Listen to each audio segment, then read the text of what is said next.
Marceline Samy, gagnante du prix du jury, contente? Oui, très. C'est très émouvant.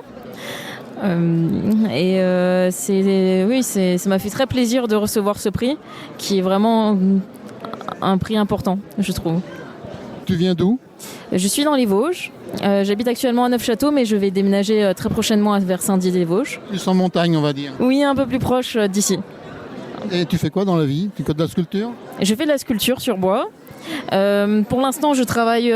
J'ai mon entreprise évidemment, mais je travaille aussi dans une manufacture où je fais de la sculpture pour les meubles de style du Louis XV, du Louis XVI. Mais voilà. Mais j'aimerais bien, au bout d'un moment, réussir à vivre de mes propres créations. Ben voilà. Et tu as commencé comment? Ça s'est venu comment? Depuis que tu es toute petite, tu t'es dit je fais de la sculpture? Pas du tout. J'ai commencé avec un bac scientifique. Ensuite, j'ai fait 4 ans d'école d'architecture. Et je me suis rendu compte que j'étais tout le temps devant un ordinateur et que c'est pas ce que je recherchais. Donc j'ai fait une école d'ébénisterie, puis sculpture et marqueterie. Et je suis tombée amoureuse de la sculpture. Et depuis, j'y suis toujours. Et pour la sculpture, on y trouve assez facilement des clients, des gens qui sont intéressés, du moins? Ça fait assez peu de temps que j'ai mon entreprise. Donc je n'ai pas encore fait assez de recherches, surtout que comme je prévois de déménager, je vais plutôt essayer de me créer un réseau vers Saint-Dié. Mais j'ai déjà eu quelques clients et en fait c'est par le bouche à oreille pour l'instant que ça se fait assez bien. Eh bien, on se retrouve dans 2 ans, J'espère. voire peut-être même avant. Ah oui, ça pourrait être avec grand plaisir. Merci, bravo en tout cas pour ton prix. Merci beaucoup. Pierre Mangin, maire de la Bresse. Là, aujourd'hui, la remise des prix, évidemment, c'est la fin du festival. Une première d'ailleurs pour le nouveau maire de la Bresse.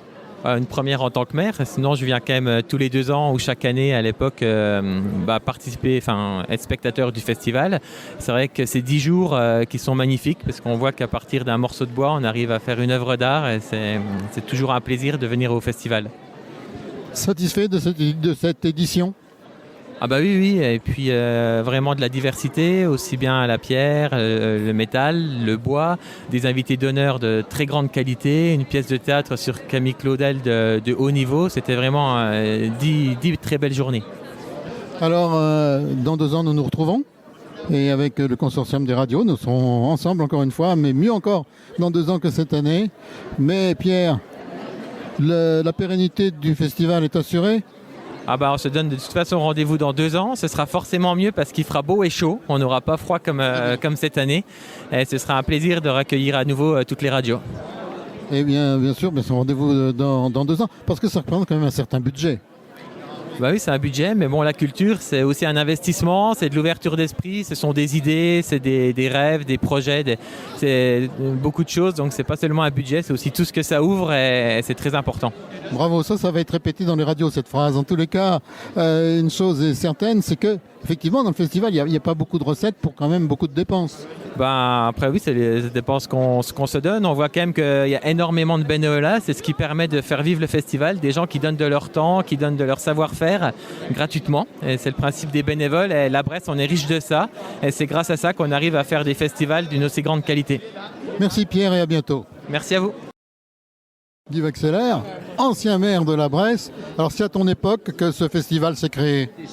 Oui, j'ai quelques souvenirs quand on est parti dans l'aventure. Grâce à beaucoup de bénévoles, mais un qui pilotait un peu, qui s'appelait Christian Claudel, qui avait été sculpteur et qui avait travaillé à l'international, sculpture en Chine et autres. Et il avait un carnet d'adresses qui nous a fait prendre le pari de réunir d'une manière assez forte et au niveau international des sculpteurs. Ils sont venus de 12 ou 14 pays et puis voilà. Et ce qui m'a toujours plus qu'impressionné, c'est un couple d'Estoniens qui sont venus dès la première année et c'était à l'époque où l'Estonie était encore dans la Grande URSS. Ils l'ont demandé pour faire flotter le drapeau de l'Estonie avant l'heure, on l'a fait, mais ils ont sculpté une œuvre qui s'appelait l'Ange de la Paix, alors qui est passé à travers les années, qui est toujours plus que d'actualité chaque fois que le festival s'ouvre.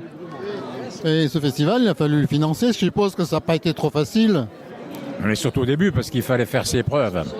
Et pour faire ses preuves, c'était pas forcément évident. Mais bien au-delà de ce qu'on supposait, la population, parce que c'était une transformation de la matière, je crois que c'est pour ça, mais la population s'est vite rassemblée, retrouvée, et puis a suivi le festival de jour en jour, parce que de voir une bille de bois comme elle évoluait, disons que ça a convenu à beaucoup de monde. À partir de là, des portes se sont ouvertes de sponsoring, et puis d'autres collectivités pour accompagner le mouvement de la commune de la Bresse, mais toujours basé avec un hébergement chez l'habitant, et puis des frais partagés autant que possible. Et maintenant, c'est un monument culturel de la Bresse, hein, connu bien loin. Oui, il a pu être pérennisé. Et moi, j'ai dû le quitter quand on en était au 20e ou au 22, 25e, je sais pas. Il en est au 32e, mais je suis ravi que ça continue comme ça. Et puis, par les temps qui courent quand même, de voir que la culture est un moment fort de rassemblement au-delà des différences de toute nature humaine, c'est quand même pas mal. Merci Guy, et à dans 2 ans. Oui, mais j'espère bien que les santé respectives feront que, comme le festival, aura perduré.